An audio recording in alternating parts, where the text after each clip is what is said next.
नमस्कार, सुस्वागतम। हर्ष education channel में आप सौનું हार्दिक स्वागत है।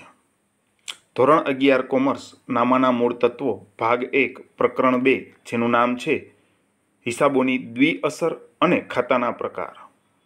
આ પ્રકરણમાં આપણે ઉદાહરણ નંબર 4 માં ખાતાઓનું વર્ગીકરણ અને તેની સમજૂતી સમજી ગયા હતા।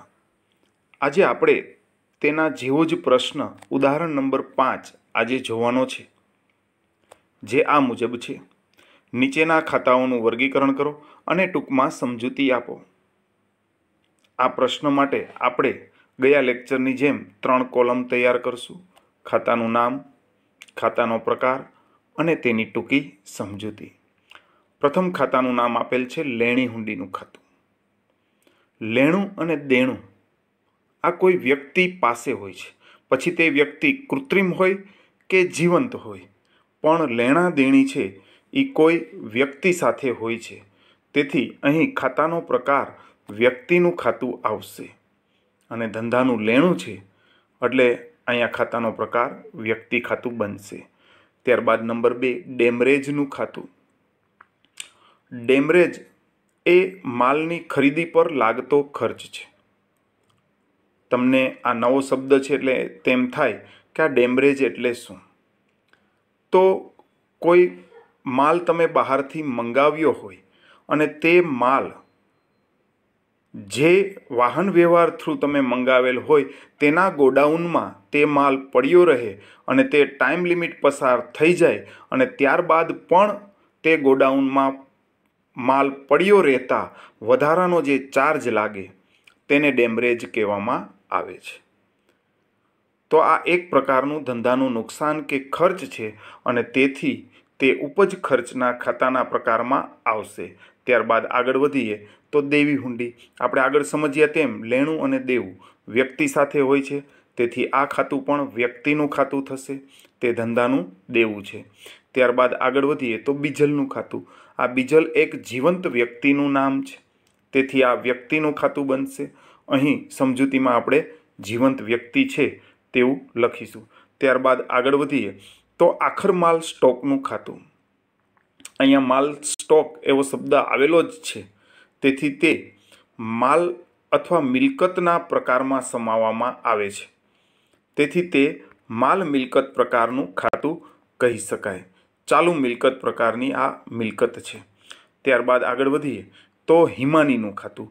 હિમાની એક જીવંત વ્યક્તિનું નામ છે, તેથી આ એક વ્યક્તિનું ખાતું ગણાવી શકાય। ત્યારબાદ આગળ વધીએ તો પેટન્ટ ખાતું। પેટન્ટ આ એક અદૃશ્ય મિલકત છે, પણ તમને એમ થાય કે આ પેટન્ટ એટલે શું? તો મિત્રો, આ પેટન્ટ એટલે કોઈ વસ્તુ બનાવવાની રીત। આપણે ઉત્પાદન કરતા હોઈએ અને તે રીતે કોઈ અન્ય ધંધાદારી વ્યક્તિ તે પેટન્ટથી તે વસ્તુ બનાવીને બજારમાં વેચી શકે નહીં, તે માટે આપણે પેટન્ટ હક મેળવીએ અને એ પેટન્ટ હક માટે આપણે સરકારને અમુક ફી ભરવી પડે। તેથી તે એક મિલકત છે, પરંતુ તે ભૌતિક અસ્તિત્વ ધરાવતું નથી, તેથી તે અદૃશ્ય મિલકત હોવાથી માલ મિલકતના પ્રકારના ખાતામાં આવશે। ત્યારબાદ આગળ વધીએ તો બેંક ઓફ બરોડાનું ખાતું। આગળ જોઈ ગયા તેમ બેંક, સંસ્થા, ટ્રસ્ટ, સ્કૂલ, યુનિવર્સિટી, કોલેજ વગેરે કૃત્રિમ વ્યક્તિત્વ ધરાવે છે અને તેને કારણે તે વ્યક્તિના ખાતામાં આવશે। ત્યારબાદ આગળ વધીએ તો બેંક ઓવરડ્રાફ્ટ। બેંક ઓવરડ્રાફ્ટ એ ધંધાનું દેવું છે। ધંધાનું દેવું હોય કે લેણું હોય તે વ્યક્તિના ખાતામાં આવે તે આપણે આગળ જોઈ ગયા। ત્યાર પછી આપણે આગળ વધીએ તો નંબર 10 R&L પંડ્યા હાઈસ્કૂલનું ખાતું। હમણાં જ કહ્યું તેમ કોઈ શાળા હોય, સંસ્થા હોય, ટ્રસ્ટ હોય, કોલેજ હોય કે યુનિવર્સિટી હોય, તેને કાયદા દ્વારા કૃત્રિમ વ્યક્તિત્વ મળે છે અને તેને કારણે તે પણ વ્યક્તિના ખાતામાં સમાવવામાં આવશે। ત્યારબાદ પેટા રોકડ ખાતું, રોકડ હોય કે પેટા રોકડ હોય તે ધંધાની ચાલુ મિલકત છે અને તેને કારણે તે માલ મિલકતના ખાતાના પ્રકારમાં સમાવવામાં આવશે। ત્યારબાદ નંબર 12 જોઈએ તો ગુજરાત યુનિવર્સિટીનું ખાતું। હમણાં જ આપણે ચર્ચા કરી તેમ યુનિવર્સિટી, કોલેજ, સંસ્થા, ટ્રસ્ટ વગેરે વ્યક્તિના ખાતામાં સમાવવામાં આવે છે કારણ કે તેને કાયદા દ્વારા કૃત્રિમ વ્યક્તિત્વ પ્રાપ્ત થાય છે। ત્યારબાદ ઉપાડ પર વ્યાજનું ખાતું। કોઈ માલિક ધંધામાંથી ઉપાડ કરે અને તેના પર વ્યાજ પેઢીને આપે તો પેઢી માટે આવક ગણાય છે। જ્યારે આવક કે ખર્ચ હોય ત્યારે તેને ઉપજ ખર્ચ ખાતામાં સમાવવામાં આવે છે। ત્યારબાદ આગળ વધીએ તો તાતા કંપનીનું ખાતું। કંપની, સંસ્થા, ટ્રસ્ટ, યુનિવર્સિટી આ બધાને કાયદા દ્વારા કૃત્રિમ વ્યક્તિત્વ મળે છે અને તેને કારણે તે વ્યક્તિના ખાતામાં આવશે। તમને વારંવાર એમ થાય કૃત્રિમ વ્યક્તિત્વ એટલે શું? તો કે જે સંસ્થા, જે પેઢી, જે સ્ટોર્સ કે જે સાહસ, ઔદ્યોગિક સાહસ જેના નામે વ્યવહારો થતા હોય તેને કાયદા દ્વારા કૃત્રિમ વ્યક્તિત્વ મળેલ કહેવાય। બેંકના વ્યવહારો બેંકના નામે ચાલે છે, તેમાં આપણે કોઈ માલિક, મેનેજર વગેરેને આપણે ઓળખતા નથી, આપણે બેંકના નામને ઓળખી છીએ। તો આ ટાટા કંપનીનું ખાતું પણ વ્યક્તિના ખાતામાં આવશે। ત્યારબાદ આગળ વધીએ તો મૂડી પર વ્યાજ। મૂડી પર વ્યાજ એ ધંધાનો ખર્ચ છે। ધંધાનો માલિક કે ધંધાના ભાગીદાર ધંધામાં મૂડી આપે અને તેના પર વ્યાજની ગણતરી કરે તો ભાગીદારોને વ્યાજ મળે છે, પણ પેઢીએ ભાગીદારને વ્યાજ ચૂકવવું પડે છે, માટે પેઢી માટે તે ખર્ચ છે અને ખર્ચને કારણે તે ઉપજ ખર્ચના ખાતામાં સમાવવામાં આવશે। ત્યારબાદ ટાટા કંપનીના શેરનું ખાતું। ટાટા કંપનીના આપણે જે શેર ખરીદેલ છે તેનું ભવિષ્યમાં ઉપજ મૂલ્ય હોય છે, તેને કારણે તેને મિલકત ગણવામાં આવે છે, તેથી તે માલ મિલકતના ખાતામાં આવશે। ત્યારબાદ આગળ વધીએ તો નંબર 17 લીધેલી લોન। આપણે કોઈ વ્યક્તિ પાસેથી લીધેલી લોન હોય તો સામેનો વ્યક્તિ છે અથવા તે આપણું દેવું છે, દેવું હોય કે લેણું હોય અથવા સામે વ્યક્તિ હોય તો તે હંમેશા વ્યક્તિના ખાતામાં સમાવવામાં આવશે। ત્યારબાદ આગળ વધીએ તો ટાટા કંપનીના ડિબેન્ચરનું ખાતું। ટાટા કંપનીના શેર ખરીદો કે ડિબેન્ચર ખરીદો, ભવિષ્યમાં તેની ઉપજ કિંમત હોય છે અથવા તમે ડિબેન્ચર કંપનીને પરત કરો તો તમારા નાણાં પરત મળવા પાત્ર હોય છે, તેથી તે પણ એક મિલકત હોવાથી માલ મિલકત ખાતામાં સમાવવામાં આવશે। ત્યારબાદ નંબર 19 ચૂકવેલ વ્યાજ ખાતું। આ ધંધાનો ખર્ચ છે, તેથી ઉપજ ખર્ચ ખાતામાં સમાવવામાં આવશે। ત્યારબાદ ડિબેન્ચર પર મળેલ વ્યાજનું ખાતું। ચૂકવેલ વ્યાજ ખર્ચ હોય તો મળેલ વ્યાજ આવક કે ઉપજ ગણાય। આવક કે ઉપજ હંમેશા ઉપજ ખર્ચ ખાતામાં સમાવવામાં આવે છે। ત્યારબાદ વીમા પ્રીમિયમ। વીમા પ્રીમિયમ પણ એક ધંધાનો એક પ્રકારનો ખર્ચ છે, તેથી તેને પણ ઉપજ ખર્ચ ખાતામાં સમાવાય છે। ત્યાર પછી જોઈએ તો ઘાલખાદ પરત ખાતું। ઘાલખાદ એ ધંધાનું નુકસાન છે, પરંતુ કોઈ વ્યક્તિએ આપણને બૂચ મારેલ હોય અથવા આપણને ઘાલખાદ પડેલ હોય, પરંતુ સામેની વ્યક્તિની સ્થિતિ સુધરતા તે રકમ આપણને પરત કરે તો તે ધંધા માટે નફો બને છે અથવા આવક બને છે, તેથી તેને ઉપજ ખર્ચ ખાતામાં સમાવવામાં આવે છે। ત્યારબાદ ઓફિસ ખર્ચ ખાતું। ઓફિસ ખર્ચમાં ખર્ચ શબ્દ જ દર્શાવે છે કે આ બાબત ઉપજ ખર્ચ ખાતામાં આવશે કારણ કે તે ધંધાનો ખર્ચ છે। ત્યાર પછી પગાર ચૂકવવાનો બાકી। અહીંયા પગાર શબ્દ જોતા આપણને એમ લાગે કે આ ખર્ચ હશે, પણ અહીંયા ખાસ ધ્યાન રાખવાનું, પગારનું ખાતું નથી, પગાર ચૂકવવાનો બાકી છે। ચૂકવવાનો બાકી પગાર હોય તો તે દેવું કહેવાય, અને જો દેવું કે લેણું ઊભું થાય તો તે કોઈ પણ જીવંત કે કૃત્રિમ વ્યક્તિ પ્રત્યે ઊભું થાય છે, તેથી આ ખાતું વ્યક્તિના ખાતામાં સમાવવામાં આવશે કારણ કે ચૂકવવાનો બાકી પગાર ધંધાનું દેવું છે। ત્યારબાદ વેચાણ ખર્ચનું ખાતું। આ એક પ્રકારનો ખર્ચ છે, તેથી ઉપજ ખર્ચમાં સમાવવામાં આવશે। ત્યારબાદ આગળ વધીએ તો નંબર 26 ભાડું ચૂકવવાનું બાકી। ચૂકવવાનું બાકી ભાડું પણ એક પ્રકારનું દેવું છે। દેવું કે લેણું વ્યક્તિ સાથે ઉદ્ભવે છે, તેથી આ પ્રકાર વ્યક્તિના ખાતામાં આવશે। ત્યારબાદ આગળ વધીએ તો મજૂરી ચૂકવવાની બાકી। આ પણ એ જ પ્રકારનું ખાતું છે। ચૂકવવાનો બાકી કોઈ પણ ખર્ચ હોય તો એ ધંધા માટે દેવું છે. દેવું કે લેણું વ્યક્તિ સાથે ઉદ્ભવે છે, તેથી તે વ્યક્તિનું ખાતું છે. ત્યારબાદ યુનાઇટેડ ઇન્સ્યોરન્સ કંપનીનું ખાતું. કોઈ પણ કંપની, ટ્રસ્ટ, સંસ્થા, સ્કૂલ, કોલેજ કે યુનિવર્સિટી, તેને વ્યક્તિના ખાતામાં સમાવવામાં આવે છે. ત્યારબાદ આગળ વધીએ તો રેલવે નૂરનું ખાતું.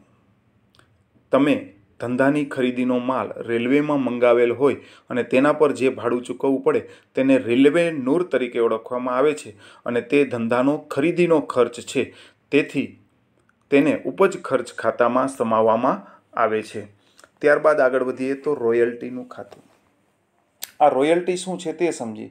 તમે કોઈ ખાણ ભાડે રાખ્યું હોય અને તેનું ભાડું તમે ચૂકવતા હોય તો તેને રોયલ્ટી કહેવામાં આવે છે. તો આ એક પ્રકારનું ભાડું કે એક પ્રકારનો ખર્ચ જ થયો, તેથી તેને ઉપજ ખર્ચ ખાતામાં સમાવવામાં આવશે. ત્યારબાદ આગળ વધી તો યંત્ર રિપેરિંગનું ખાતું. યંત્ર રિપેરિંગ એ પણ એક ધંધાનો ખર્ચ છે, તેથી તેને ઉપજ ખર્ચ ખાતામાં સમાવવામાં આવશે. ત્યારબાદ નંબર 32 વાહનનું ખાતું.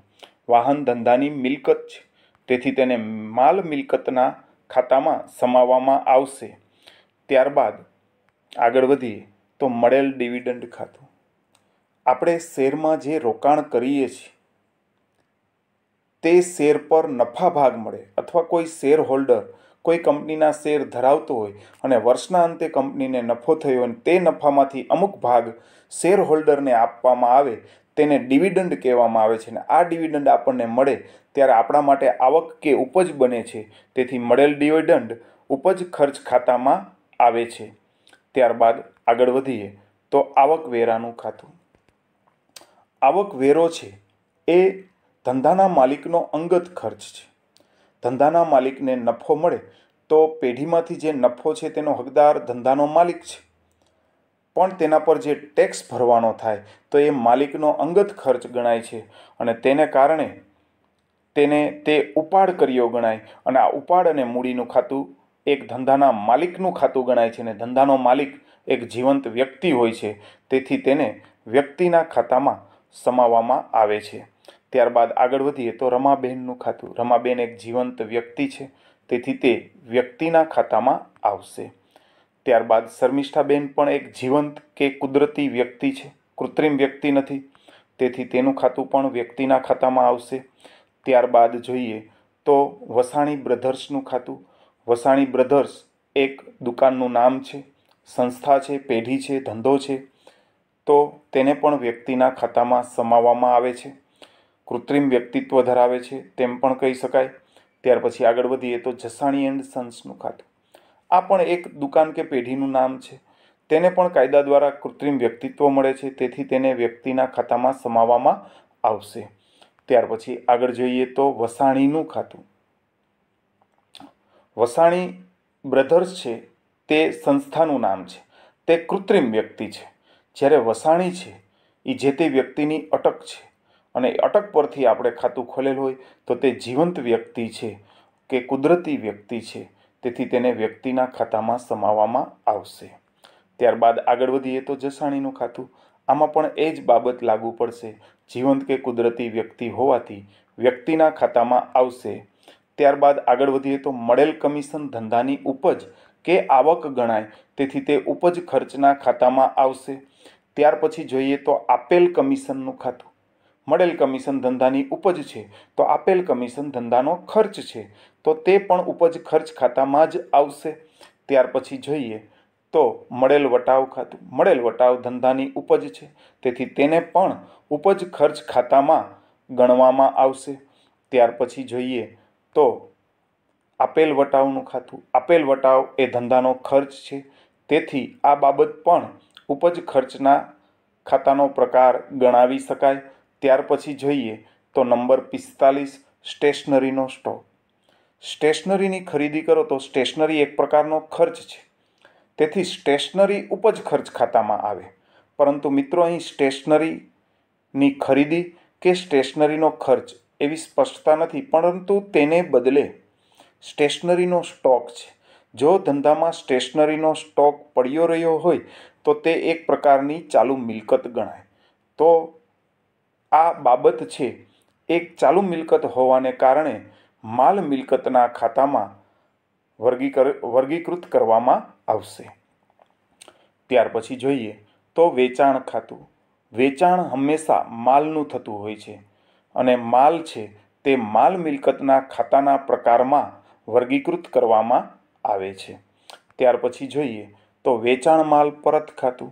વેચાણ માલ પરતમાં પણ માલ પરત થાય છે, એટલે અહીં પણ માલની વાત થઈ છે, તેથી આ પ્રકાર પણ માલ મિલકત ખાતાનો એક પ્રકાર છે। ત્યાર પછી ખરીદ માલ પરત ખાતું। તેનાથી ધંધાનો માલ ઘટે છે, ટૂંકમાં માલની વધઘટની વાત થાય છે, તેથી આ બાબત પણ માલ મિલકત ખાતામાં આવશે। ત્યાર પછી ખરીદ ખાતું। ખરીદી પણ માલની થતી હોય છે, ખરીદીને કારણે માલ ધંધામાં વધે છે, એટલે કે તે માલ મિલકત પ્રકારનું ખાતું ગણાવી શકાય। છેલ્લું અને અંતિમ 50મું, આગથી બળી ગયેલ માલ। આગથી બળી ગયેલ માલ એક ધંધાનું નુકસાન દર્શાવે છે। નુકસાન કે ખર્ચ હોય તો તે ખાતું ઉપજ ખર્ચના ખાતામાં આવે છે। મિત્રો, આ તમામ બાબત, આ તમામ ખાતાનું વર્ગીકરણ તમને વ્યવસ્થિત સમજાઈ ગયું હશે। તેમ છતાં ન સમજાય તો વિડીયો પુનરાવર્તન કરી જોઈ શકો છો। તેમ છતાં ન સમજાય તો મારું માર્ગદર્શન લઈ શકો છો। આ સાથે હું મારું વક્તવ્ય અહીં પૂર્ણ કરું છું। આભાર અને અસ્તુ।